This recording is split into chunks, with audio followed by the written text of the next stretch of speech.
Hello. Good morning. Today is Monday.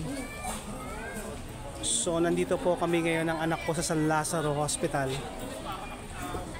para sa kanyang second dose na anti-rabies. So as you can see, makikita nyo ang haba ng pila. Ayan. Yung first batch, ayun, nasa loob nakaupo. So ito pa yung papasok ulit sa loob na second batch. Ayan, ito po, haba ng pila. So ito po yung kanilang pinipilahan.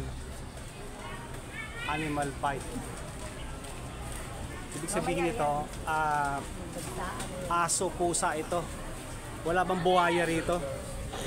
Sir, pwede po kayo ma-interview, sir? Kahit saglit lang. Saan po nakakagat sa inyo? Aso, pusa? Aso. Aso, hindi ko buhaya. Okay, sige ho. Salamat ho.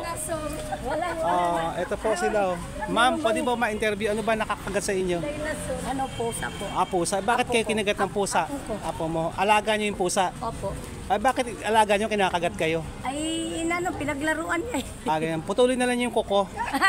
Sige, sir. Ayun lang po. Pag pinutol, kagagatin ka rin.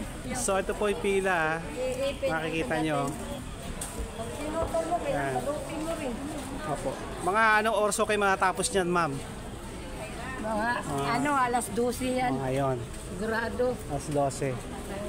So, yun lang guys So, short vlog lang kung gagawin natin. So, sabi nila, more or less, mga alas 12 ng tanghali matatapos to. So, yun lang yung first batch. So, makita nyo sa loob, napakarami din. So, hanggang dito na lang ang video ko guys Thanks for watching.